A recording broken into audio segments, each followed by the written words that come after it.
Hello প্রিয় শিক্ষার্থীরা, কেমন আছো? সবাইকে স্বাগত জানাচ্ছি আজকের অনলাইন ক্লাসে। পদার্থবিজ্ঞান প্রথম পত্রের দ্বিতীয় অধ্যায় গাণিতিক সমস্যা নিয়ে আজকে আলোচনা করব। আমরা এখন একটি উদ্দীপক দেখতে পাচ্ছি, সেটি হচ্ছে পি এবং কিউ ভেক্টর, দুটি ভেক্টর দেওয়া আছে। প্রশ্ন হচ্ছে পি ও কিউ এর মধ্যবর্তী কোণ কত হবে। তোমরা জানো একটি সৃজনশীল প্রশ্নের 4টা প্রশ্ন হয়, ক, খ, গ, গ। ক হচ্ছে জ্ঞানমূলক প্রশ্ন, খ হচ্ছে অনুধাবনমূলক, গ হচ্ছে প্রয়োগ, আর ঘ হচ্ছে উচ্চতর দক্ষতা। আমরা গাণিতিক সমস্যাগুলো বলতে ঘ এবং ঘয়ে পেয়ে থাকি, সেগুলো আলোচনা করছি। প্রথম ঘটা আলোচনা করতেছি, পি ও কিউ এর মধ্যবর্তী কোণ কত হবে। দুটি ভেক্টর যখন দেওয়া থাকে তাদের মধ্যবর্তী কোণ ডট গুণন থেকে পাই, a dot b equal to ab cos theta, সেখান থেকে থিটা নির্ণয় করি। তো আমরা এখানে যদি সমাধানটা শুরু করি এই প্রশ্নে, তাহলে সেটা কি হবে? আমরা শুরু করবো এভাবে। আমরা জানি p dot q equal to হচ্ছে p q cos থিটা, বা cos থিটা সমান হচ্ছে p dot q divided by pq। এই সমীকরণ থেকেই আমরা থিটা বের করব।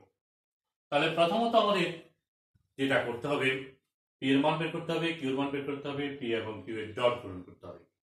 তাহলে পি এর মান কত হবে? আমরা এখানে পি কত পাবো? আমরা পি সমান root over p x square plus p y square plus p z square.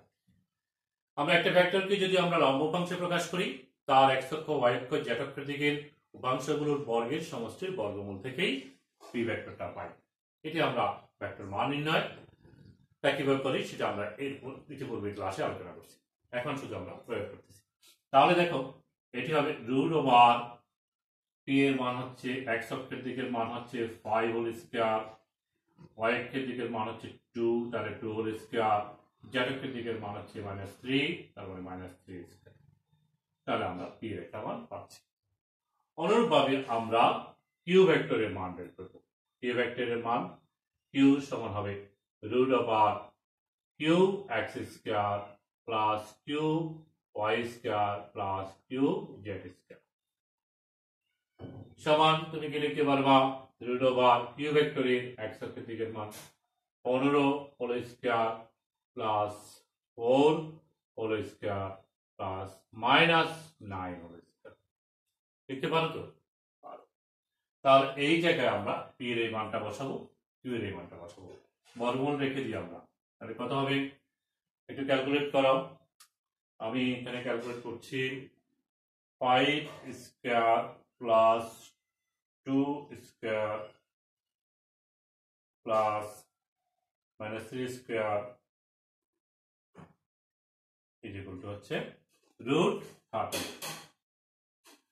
এখানে পাচ্ছি আমরা 15 square plus 4 square plus -9 whole square সমান পাচ্ছি রুট 322। ক্যালকুলেশনটা তোমরা করো, ঠিক আছে? এখানে এখন আরেকটা জিনিস লাগবে, পি ডট কিউ। এটাও আমরা জানি, পি ডট কিউ সমান হচ্ছে এ ডট বি সমান ax bx plus ay by plus az pz।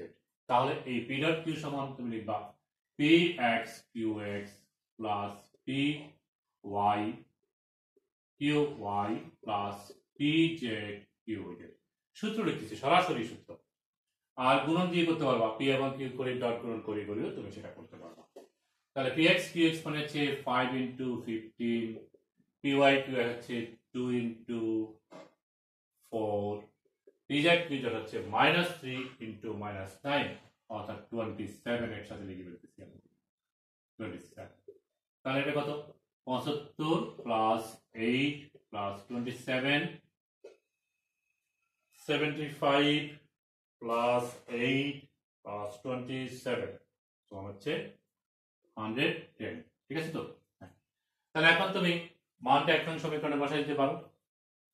1 নং সমীকরণে আমরা বসিয়ে দিচ্ছি। তাহলে আমরা মান পাবো cos থিটা সমান হচ্ছে cos থিটা সমান p dot q 110 root over 38 into root 322 সমান কত আসবে? আমরা একটু ক্যালকুলেট করি। 110 উপরে থাকলো, নিচে হচ্ছে 110 উপরে root 38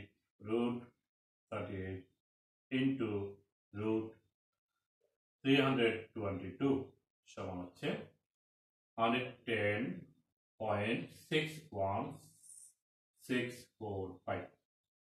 তাহলে আমি 110 কে যদি ভাগ করব, 110 ভাগ आंसर সমান 0.9944। সুতরাং থিটা সমান কত হবে? cos ইনভার্স এটা আনতে হবে। Theta is equal two cos inverse answer সমান হচ্ছে থিটা ইজ ইকুয়াল টু হচ্ছে 6.05 ডিগ্রি। তাহলে মধ্যবর্তী কোণটা আমরা নির্ণয় করলাম। বুঝা গেছে? তাহলে cos থিটার সমান আমরা পেলাম কি? cos থিটার সমান পেলাম এটা। তোমরা একটা কিছু মনে রাখবা, খেয়াল রাখবা, দশমিকের পরে কোণ নির্ণয় করার সময় মিনিমাম 4 ঘর নিবা, না হলে খুব বড় ধরনের ভুল হয়ে যাবে। এটা তোমরা ক্যালকুলেটর হিসাব করলে দেখবা যে অনেক ডিফারেন্স হয়ে যাচ্ছে। তাহলে আমরা পেয়ে গেলাম পি ও কিউ এর মধ্যবর্তী কোণ হচ্ছে 6.05 ডিগ্রি। এখন আসো, আমাদেরকে প্রশ্ন করা হলো যে কিউ ভেক্টরের ওয়াই অক্ষের উপাংশের মান কত হলে, গয়ের প্রশ্নটা, তো 4 নম্বর প্রশ্নটা এখন আমি লিখতেছি, তোমরা একটু লিখো। কিউ ভেক্টর এর ওয়াই অক্ষের উপাংশের মান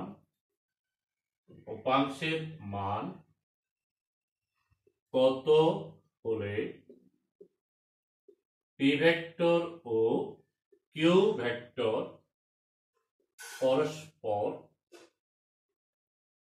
সমান্তরাল হবে। গাণিতিক যুক্তি দেখো। ঠিক, গাণিতিক যুক্তি দেখো। কিউ ভেক্টরের ওয়াই অক্ষের উপাংশ, আমরা জানি লম্ব উপাংশে যখন করি একটা ভেক্টরকে এক্স অক্ষের দিকের উপাংশ থাকে প্লাস ওয়াই অক্ষের দিকে প্লাস জেড অক্ষের দিকে। এখানে কিউ ভেক্টর এক্স অক্ষের দিকের উপাংশ হচ্ছে এটি, ওয়াই অক্ষের দিকের উপাংশ হচ্ছে এটি, জেড অক্ষের উপাংশ হচ্ছে এটা। এখন আমাদেরকে বলছে ওয়াই অক্ষের উপাংশের মান কত হলে ভেক্টর দুটি পরস্পর সমান্তরাল হবে, অর্থাৎ ফোর যে এটাকে আমরা আননোন ধরব, আননোন ধরে আমরা সেটি বের করব। কিভাবে বের করব? ওই যে একটি শর্ত দিতে বলছে ওয়াই অক্ষের মান কত হলে পরস্পর সমান্তরাল হবে। দুটি ভেক্টর পরস্পর সমান্তরাল হলে তাদের ক্রস গুণফলের মান, ক্রস গুণফল কত হয়? 0 হয়। দেখো, আমরা জানি দুটি ভেক্টরের ক্রস গুণফল হচ্ছে থিটাকে রাশি দুটির মানের গুণফল এবং মধ্যবর্তী কোণের সাইন। পরস্পর সমান্তরাল হওয়া মানে হচ্ছে কি? মধ্যবর্তী কোণ 0 ডিগ্রি হওয়া। তাহলে p cross q is equal to হবে থিটাকে পি কিউ সাইন 0 অর্থাৎ 0। তাহলে এটি তোমরা বলতে পারো যে দুটি ভেক্টর পরস্পর সমান্তরাল হবে যদি তাদের মধ্যবর্তী কোণ থিটা সমান 0 হয়, অর্থাৎ p cross q is equal to 0। আমরা এখানে এই কিউ মানটাকে, এই উপাংশটাকে আননোন ধরবো, এখানে এটাকে এম ধরবো, আননোন একটি রাশি, অজানা একটা রাশি ধরে সেটি বের করব যখন সমান্তরাল হবে। এখন দেখো, তাহলে আমরা লিখতে পারবো পি এবং কিউ এর ক্রস গুণফলটা কত। আমরা জানি পি ক্রস কিউ টা অর্থাৎ গুণফল নির্ণয়, ভেক্টর গ্রহণ করা হয় নির্ণায়কের সাহায্যে, I cap J cap K cap এইভাবে আমরা ব্যবহার করি। তাহলে পাই 2 - 3 প্রথম ভেক্টরটার উপাংশগুলো প্রথম দ্বিতীয় সারিতে, দ্বিতীয় ভেক্টরটার উপাংশগুলো আমরা তৃতীয় সারিতে বসাবো। আর এখানে আমরা -9 লিখলাম, এই জায়গায় আমরা 4 না লিখে আননোন লিখব এবং বলবো যে এটা শূন্য হবে।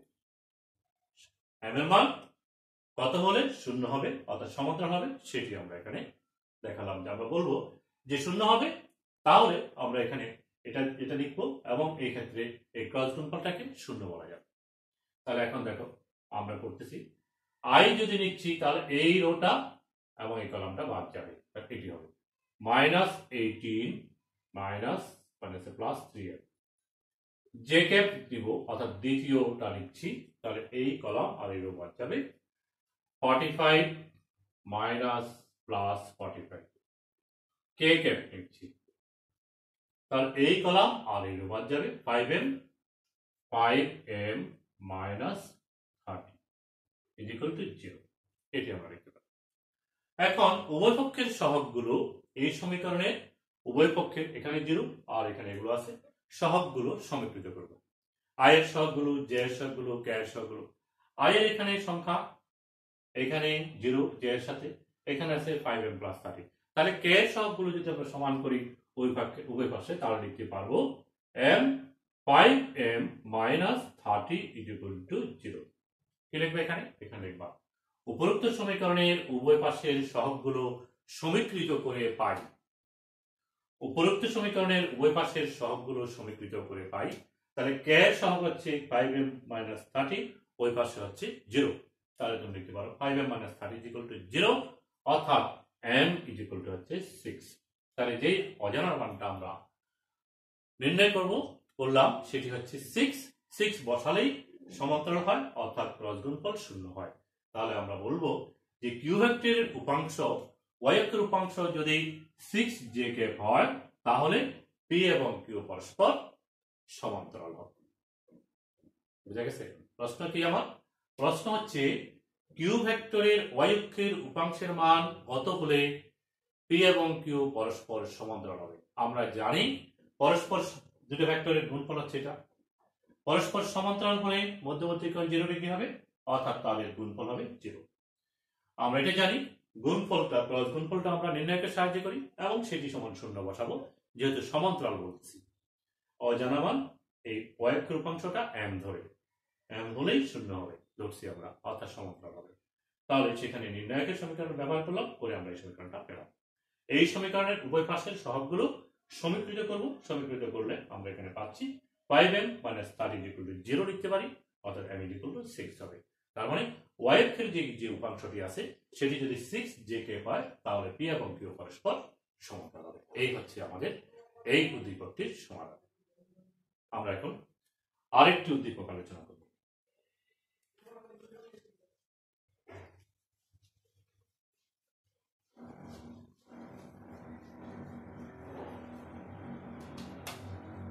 আমরা দেখাচ্ছি যে একটি পাখি ভূমির সমান্তরালে উড়ে যাচ্ছে। এই হচ্ছে পাখিটাকে আমরা দেখাচ্ছি, দেখো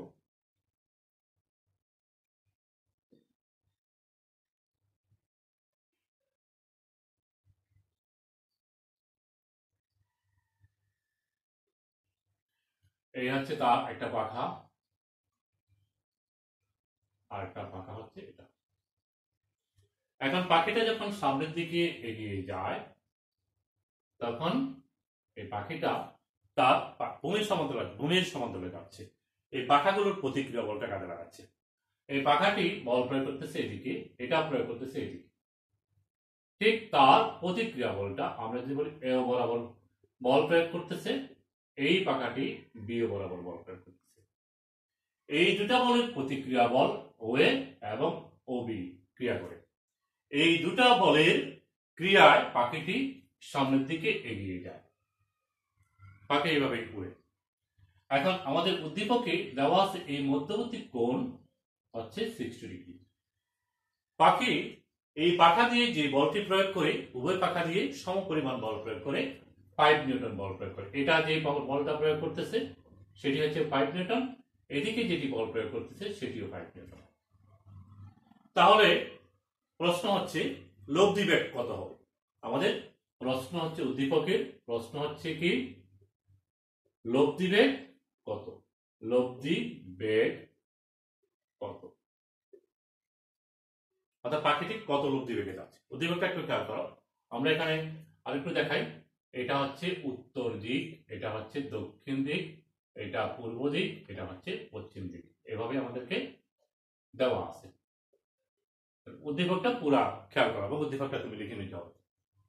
উদ্দীপকটা হচ্ছে একটি পাখি ভূমির সমান্তরালে আকাশে উঠছে, ভূমির সমান্তরালে, এরকম না, ভূমির সমান্তরালে, এবং কোন দিকে যাচ্ছে চিত্র অনুযায়ী সেটি ওসি বরাবর যাচ্ছে। কিভাবে যাচ্ছে? এই পাখিটি তার দুটো পাখার প্রতিক্রিয়া বলটা কাজে লাগাচ্ছে, কাজে লাগিয়ে এদিকে যাচ্ছে, অর্থাৎ এই দুটা পাখার যেই বল, ক্রিয়া বল, সেটি 5 নিউটন মানে। তাহলে এইদিকে বল প্রয়োগ করলে তার প্রতিক্রিয়া বল ওয়ে, এবং এটার জন্য এদিকে প্রতিক্রিয়া বলটাকে আমরা বললাম এটি হচ্ছে ওবি। এই দুটা লব্ধি বল হিসাবে সামনের দিকে যাবে, যেতে পারে। এটি হচ্ছে কি সামুদ্রিক এই সূত্র থেকেই আমরা এটা বলতে পারি যে লব্ধি বলটা এটি ওসি বরাবর হবে, কর্ণ বরাবর হবে। তাহলে এটি যাচ্ছে পূর্ব দিকে যাচ্ছে, এই বলের ক্রিয়া। এখন আমাদের প্রশ্ন করা হচ্ছে যে কি এই লব্ধি বল আর এর মান কত হবে, লব্ধি বল আর ভেক্টর, তো তার মান কত হবে। তাহলে আমরা এখানে বলবো যে ওয়ে বরাবর যে প্রতিক্রিয়া বলটি কাজ করতেছে প্রথম পাকা, সেটি যদি পি হয় তাহলে তার মান হচ্ছে 5 নিউটন। ওবি বরাবর যে প্রতিক্রিয়া বলটি কাজ করতেছে দ্বিতীয় ডানার, সেটি যদি কিউ হয় সেটিও 5 নিউটন, কারণ আমাকে প্রশ্ন বলা হচ্ছে সমান মানের বল এবং বল হচ্ছে 5 নিউটন। তাহলে আমরা এখানে বলবো মধ্যবর্তী কোণ, বল দ্বয়ের মধ্যবর্তী কোণ দেওয়া আছে, দেখো এই দুটো বল প্রতিক্রিয়া বলের মধ্যবর্তী কোণ 60 ডিগ্রি, তাহলে আলফা দেওয়া আছে 60 ডিগ্রি। তাহলে লব্ধি বেগ কিভাবে বের করবো আমরা? লব্ধি বেগ আর ইজ ইকুয়াল টু হচ্ছে root over P square plus Q square plus 2pq cos alpha. এটা আমরা জানি সামুদ্রিক সূত্র অনুসারে ওই বিসিটি সামুদ্রিক তৈরি হলো না, তাহলে এটা কর্ণ, এটা কর্ণ হচ্ছে তো, তাহলে কর্ণটাই লব্ধি নির্দেশ করবে যদি ওই দুটা বাহু যথাক্রমে দুটা ভেক্টর প্রকাশ করে। আমরা বলছি ওই বরাবর যে মানটি সেটা হচ্ছে পি ভেক্টর, ওসি বরাবর ওবি বরাবর যেটি সেটা কিউ। তাহলে এখন আমাদের হয়ে গেল লব্ধির মানটা নির্ণয় করা, সমীকরণ আমরা পেয়ে গেলাম। আমরা লিখবো পাই whole square plus 5 whole square plus 2 into 5 into 5 into cos 60। মানগুলো সরাসরি বসিয়ে দাও, ক্যালকুলেট করো কত আসছে। সম্ভবত এটা 8.66 নিউটন আসবে। তাহলে লব্ধি বেগ পেয়ে গেলাম। প্রয়োগের প্রশ্ন সরাসরি আমাদের একেবারেই সরাসরি যে ইকুয়েশন গুলো আছে সেগুলো প্রয়োগ করে পাই। আর উচ্চতর দক্ষতার যে প্রশ্নটা সেটিও আমরা প্রয়োগের যে প্রশ্নগুলো, থিওরিটিক্যাল যে গাণিতিক সমীকরণগুলো বের করি সেগুলোকে আমাকে একটু ভিন্ন প্রেক্ষাপটে চিন্তা করেই বের করে আনতে হয়। এখন আসো আমাদের হায়ার অর্ডারের প্রশ্নটা কি। তাহলে আমরা কি পেলাম? উদ্দীপকটা বুঝলাম। উদ্দীপক হচ্ছে একটি পাখি ভূমির সমান্তরালে উঠতেছে এবং তার পাখাগুলো যে ক্রিয়াবল প্রয়োগ করতেছে উভয় পাখার ক্রিয়াবল হচ্ছে 5 নিউটন, এবং এই দুটার মধ্যবর্তী কোণ চিত্র অনুযায়ী চিত্রটা দেওয়া থাকবে। চিত্রে হচ্ছে কি এই প্রতিক্রিয়া বল দ্বয়ের মধ্যবর্তী কোণ হচ্ছে 60 ডিগ্রি। যে দুটা পাখা আছে তার ক্রিয়াবল, তার প্রতিক্রিয়া বল, ক্রিয়াবল হচ্ছে এও বরাবর, প্রতিক্রিয়া হচ্ছে ওয়ে বরাবর, যাকে আমরা পি, আর এই পাখার ক্রিয়াবল হচ্ছে বিও, আর ওবি হচ্ছে প্রতিক্রিয়া বল, যাকে আমরা কিউ দ্বারা প্রকাশ করছি, এবং দুটা বলের মধ্যবর্তী কোণ হচ্ছে 60 ডিগ্রি। লব্ধি বল কত হবে সেটি আমাদেরকে বের করতে বলছে। লব্ধি বেগ না, এখানে আসলে লব্ধি বল চাই, লব্ধি বল কত হবে, লব্ধি বলে দেশে আছে। এখন আসো আমরা যদি বলি যে পাখিটি এখন ওড়ার সময় তার দিক পরিবর্তন করতে চাচ্ছে, এখন তো ঠিক এদিকে যাচ্ছে, এদিকে যাচ্ছে না? হ্যাঁ, তাহলে কত এই প্রথম ভেক্টর পি এর সাথে কত কোণ উৎপন্ন করতেছে সেটা বলতে পারবো? পূর্ব দিকে যাচ্ছে, কিন্তু ওসি মানে হচ্ছে এখানে দেখানো হচ্ছে পূর্ব দিক, পূর্ব দিকে যাচ্ছে। এখন পি এর সাথে প্রথম ভেক্টরটা যে কোণ উৎপন্ন হচ্ছে এই কোণটা হচ্ছে, অর্থাৎ লব্ধি ভেক্টরের দিক যদি বলি এই থিটা হবে 30 ডিগ্রি। এটি আমি এখানে tan theta is equal to q sin alpha divided by q sin alpha divided by p plus q cos alpha এই সমীকরণ ব্যবহার করলেই আমরা থিটার মানটা 30 পাবো। এটা আমরা প্রথম অবস্থায় বলতে পারি। আমাদের প্রশ্নে কিন্তু দিক চাইনি, লব্ধি বল কথা বলছি। হ্যাঁ, লব্ধি বল বললে মান এবং দিক দুটো বলতে হয়, সেক্ষেত্রে তুমি বলতে পারো। আর লব্ধি বলের মান বললে শুধু মান বের করে দিকটা তুমি বের করবে। আচ্ছা, এই কথাটা যে আমি লিখলাম এখানে ক্যালকুলেশন না করে বলে ফেললাম, হ্যাঁ ক্যালকুলেশন না করেও বলা যাবে। কিভাবে? এটি আমাদের একটা থিওরিটিক্যাল প্রশ্নের মতো। সেটি হচ্ছে দুটি ভেক্টরের মান যদি সমান হয়, দুটি ভেক্টরের মান যদি সমান হয়, লব্ধি ভেক্টর এদের মধ্যবর্তী কোণকে সমদ্বিখণ্ডিত করে। সমদ্বিখণ্ডিত করলে 60 ডিগ্রি মধ্যবর্তী কোণ, তাহলে থেকে 30 ডিগ্রি হবে।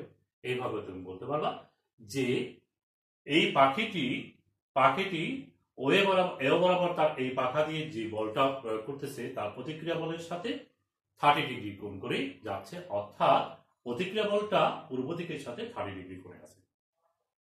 এখন যদি প্রতিক্রিয়া বলটা চেঞ্জ করে সে, তাহলে তার দিক চেঞ্জ হয়ে যাবে। কেন চেঞ্জ হবে? কারণ যদি এই বলটা এখন আমরা এই ভেক্টর দিয়ে দেখাচ্ছি ওয়ে দ্বারা, যদি এটা ডাবল হয়ে যায় তখন তো আমার প্রতিক্রিয়া বলটা বড় হয়ে যাবে। তখন আমরা চিত্র যদি দেখাই, একটু খেয়াল করো। আমি এখন যে প্রশ্নটা বলতে চাচ্ছি সেটি হচ্ছে পাখিটি তার ওয়ে বরাবর প্রতিক্রিয়া বলটা যদি দ্বিগুণ করে, পাখিটি, প্রশ্নটা লিখো, পাখিটি ওয়ে বরাবর প্রযুক্ত বল দ্বিগুণ করলে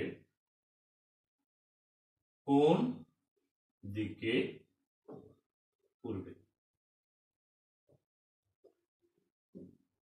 গাণিতিক ব্যাখ্যা।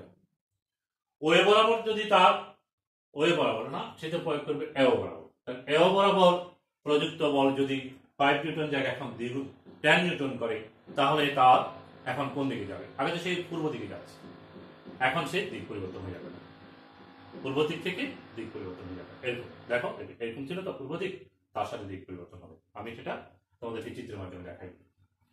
এই হচ্ছে কি আমাদের পাখিটি মনে করলাম দিক, এটা পূর্ব দিক, এটা হচ্ছে কি ও বিন্দু, এটা এ বিন্দু, এখন এটা হচ্ছে ডি বিন্দু। তাহলে সামুদ্রিক থেকে সূত্র থেকে আমরা বলছি এটি হচ্ছে লব্ধি বেগ, এটা হচ্ছে থিটা, এই থিটার সমান হচ্ছে 30। এখন এই দিকে যাচ্ছে, এটি হচ্ছে পূর্ব দিক। এখন যখন আমরা এই এও বরাবর বল সে বাড়াই ফেলছি, দ্বিগুণ করে ফেলছে, তাহলে এই ভেক্টরটা এখন প্রতিক্রিয়া বলটা দ্বিগুণ হয়ে যাবে। এর অবস্থান এখানে হবে, তাহলে ওই হচ্ছে এটা, ওই হচ্ছে এটি। তাহলে এখন দেখো, তুমি যদি এখন সামুদ্রিক তৈরি করো তাহলে তুমি এইভাবেই সামুদ্রিকটা পাবা, অর্থাৎ কর্ণটা এখন হচ্ছে এটি, কর্ণটা হচ্ছে এখন এটা। তাহলে সি প্রাইম অবস্থানে হচ্ছে, আগে ছিল এ অবস্থানে ছিল, এখন মনে করলাম এ প্রাইম। এদিকে বলটা বাড়াই ফেলছে, এদিকে বলটা বাড়াই ফেলছে, তাহলে বড় গেছে না? তাহলে এখন সামুদ্রিকটা এখানে চলে যাচ্ছে না, তাহলে কর্ণ এটা হয়ে যাচ্ছে না? আগে তো ছিল এটা, তাহলে এইটি হচ্ছে সে, এখন উত্তর দিক হচ্ছে এটি, পূর্ব দিক হচ্ছে এটা। আগে পূর্ব দিকে যাইতো, এখন উত্তর পূর্ব কোণ করে যাচ্ছে। তো কত কোণে গতিশীল আছে সেই কোণটাই আমরা বের করব। তাহলে আমাদেরকে প্রথম বের করতে হবে যে এই লব্ধি ভেক্টরটা এই দিকের সাথে, অর্থাৎ ও এর সাথে কত কোণ উৎপন্ন করতেছে সেটি আমরা জানব। সেটি জানার পরে, আগে তো 30 ছিল, এই 30 থেকে এটা বাদ দিলেই এই কোণটা পেয়ে যাব। তাহলে আমরা এখন tan থিটা থেকেই সেই থিটাটা বের করব।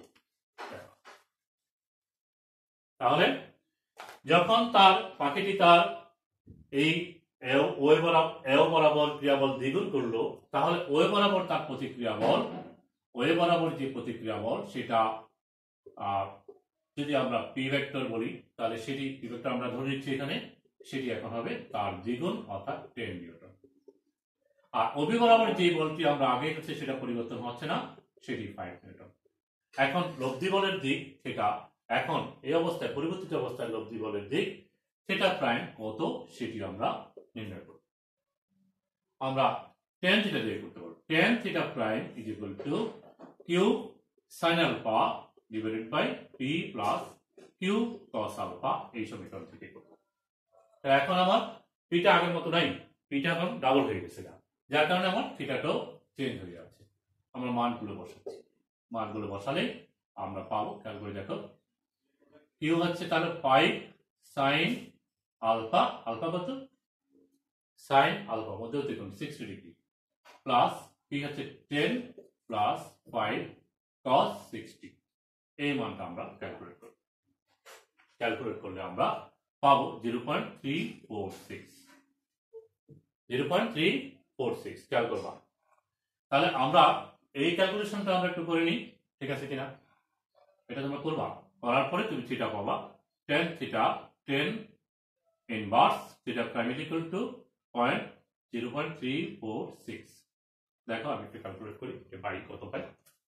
19.10 হবে সম্ভবত। দেখো শিফট tan ইনভার্স 0.346 19.9 19.09 ডিগ্রি পাচ্ছি। তার মানে এই যে ওয়ে প্রাইমের সাথে অর্থাৎ পরিবর্তিত অবস্থায় যেই ভেক্টরটা পি ভেক্টরটা আমরা হচ্ছে সেই অবস্থায় যে লব্ধি ভেক্টর পাচ্ছি সেই ভেক্টরের সাথে উৎপন্ন কোণ হচ্ছে 19.9 ডিগ্রি। তাহলে এটা কত ডিগ্রি করে চলতেছিল এখন? আগে তো পূর্ব দিকে ছিল, এখন এই কোণটা আমাকে বের করতে হবে। এই কোণটা, তাহলে এই কোণটা কত হবে? আগে তো পুরোটাই ছিল 30, এই পুরোটাই ছিল 30, এখন এটা হচ্ছে 19.09। তাহলে আমার এখন পরিবর্তিত হচ্ছে কত? 30 মাইনাস 19.09, 30 মাইনাস 19.09, 30 মাইনাস 19.09, 10.9 ডিগ্রিতে আমরা 10.9 ডিগ্রি কোণ, এটা হচ্ছে 10.9 ডিগ্রি কোণ। অর্থাৎ এটি উত্তর পূর্ব দিকের সাথে 10.9 ডিগ্রি কোণ করে উত্তর পূর্ব দিকে গতিশীল হচ্ছে। পাখিটি যখন তার এই পাশের পাখাটি অর্থাৎ এই পাখাটির যখন এও বরাবর বলটা দ্বিগুণ করলো তখন সে আগে পূর্ব দিকে যেত, এখন পূর্ব দিকের সাথে 10.9 ডিগ্রি, পূর্ব দিকের সাথে 10.9 ডিগ্রি কোণ করে উত্তর পূর্ব দিকে গতিশীল হচ্ছে। বুঝা গেছে? হ্যাঁ, এটি একটু খেয়াল করতে হবে বিষয়টা কিভাবে হচ্ছে, ভালো করে খেয়াল করলে আমরা এটি সমাধান করতে পারব। তো প্রথম একটি উদ্দীপক দেখালাম, পরে আমরা আরেকটি আলোচনা করলাম। এরকম অসংখ্য উদ্দীপক আছে আমাদের বোর্ড পরীক্ষা আসছে, বিভিন্ন কলেজের পরীক্ষা আছে, বইতে আছে, সমাধান করে যাওয়া আছে। তোমরা এগুলো সবগুলো দেখবা এবং কোনোটা যদি সমস্যা হয় আমাকে জানাও। আমরা পরবর্তীতে যখন রিভিউ ক্লাস করব তখন আরো কিছু সমস্যার সমাধান করব। এবং আজকে ক্লাসে এটুকু করলাম। এই ভেক্টর অধ্যায়টি আমরা আজকে ক্লাস শেষ করলাম। আজকের ক্লাসে পরবর্তীতে আমরা পরের অধ্যায় গতিবিদ্যা বিষয়টি আলোচনা করব। এতক্ষণ সঙ্গে থাকার জন্য সবাইকে ধন্যবাদ জানাচ্ছি এবং আজকের ক্লাসে এখানেই সমাপ্তি করছি। আল্লাহ হাফেজ, সবাই ভালো থাকবেন।